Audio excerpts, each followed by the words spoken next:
Hello and welcome back to another video. Today we're going to do Elden Ring Nightreign on Intel Arc GPU from A310 to the B580, from 1080p to 1440p at the best settings you can play to reach as close as possible to 60 FPS. Welcome to Response PC, I'm Dunk. Let's game on. Playing on the i5 12600K and 32GB of RAM so we don't get any bottleneck from those parts. Starting off with the A310 at 1080p, low settings, we get an average of 57 FPS. If you compare that to the proposed minimum requirement, which was the GTX 1060 3GB, was giving us 44 FPS, or the RX 580 4GB. I didn't have one, so I tested the 8GB variant. The A310 should be in the proposed minimum requirement as the minimum requirement for Intel, and I'm at native right now, no FSR or XeSS. This is a 4GB VRAM card, so we higher a bit on the GTX 1060, which is a 3GB, but we're similar to the RX 580, even though I tested the 8GB variant. But we're still using some of the RAM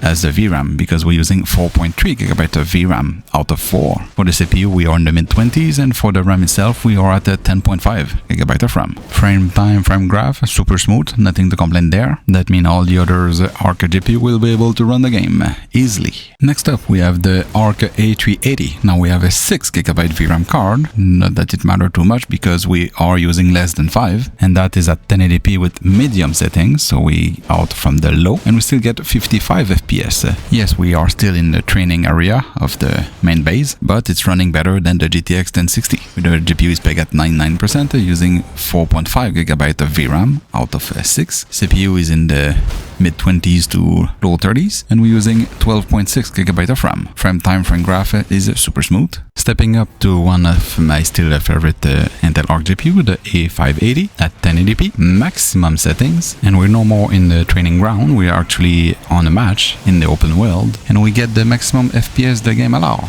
60. It's a bit sad that it's 60, but at least we get the maximum. I get some drop here and there to 58 to 59 FPS. Otherwise than that, it was a super smooth gameplay, and you didn't never feel the 59 or 58 FPS versus 60. And the GPU have some power left. It's in the mid 80s of percentage of utilization, using 5.1, 5.2GB of VRAM out of 8. The CPU is in the 30s, and the RAM we are at 11GB of RAM utilization. Stepping up the GPU, we now have the A750, also 8GB card, but higher clock, at 1080p, still at max settings, and we're still getting 60 FPS average. The GPU usage is in the mid 80s, mean there's still power left for the GPU to process some stuff, using 5.2GB of VRAM out of 8 and 12.6GB of RAM. Frame time and frame graph is in perfect condition, super smooth. I didn't encounter any stutter of any kind, and even when the action is start to ramp up, I didn't even get a drop in the FPS. A little step up again, the A770 8GB variant,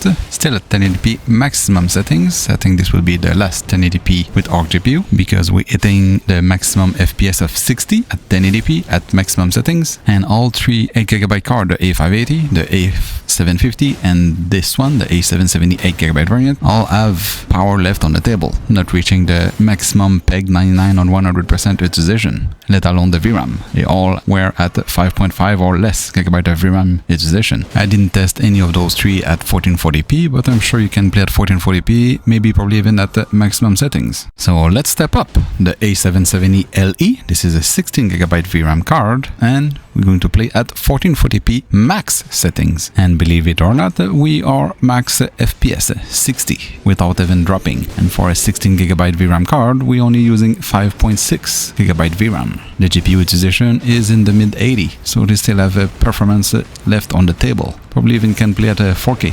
Unfortunately, I cannot test, I don't have a 4K monitor. So it does look good for any Arc GPU so far. It's just sad that the game is locked at 60 FPS. We don't know how much we will be able to get if it was not locked at 60. Next up, we have obviously the B570, still at 1440p maximum settings. GPU utilization was again in the 80s and using 5.7GB of VRAM out of 10. But for some reason, the FPS was at 59 instead of 60 and was stuck at 59. So I'll say that the MSI Afterburner was a bug, and it was still 60 FPS, the maximum of the game. I noticed it only when I was editing this video, and I didn't want to redo testing with the B570 and restart MSI Afterburner or whatever was causing the issue, because one match is 20-25 minutes and you get penalties if you quit the match mid-game. But other the 59 FPS lock, for some reason, it was running smoothly. And finally, the latest and most powerful battle mage in the market, even if there's only two, the B580 at 12GB of VRAM, like it doesn't matter at all anyway, the amount of VRAM, at least for this game, with the GPU utilization in the mid-60 to the mid-70, using only 5.7GB of VRAM out of 12, and using 13.6GB of RAM, obviously at 1440p max settings, and we are also pegged at 59 FPS instead of 60. I don't know why, what's going on with the MSI Afterburner. Anyway, we maxed out the FPS of the game. Frame time super smooth, nothing to complain, no stutter. Only issue is I'm getting demolished by this boss. So what did we learn? The A310 should be the proposed minimum requirement for the Intel GPU. Every Intel GPU can actually run the game, discrete one at least. I didn't try any iGPU. The A580, A750 and A770 8GB variant should be able to play at 1440p. If it's not max settings, it will be high settings, but they were not maxed out at 100% utilization at 1080p. And the A770, B570 and B580 should be able to play at 4K. It would have been nice if the game wasn't locked at 60 FPS, but what I can do? I'm just testing GPU here. Anyway, thanks for watching, see you in the next one, and subscribe.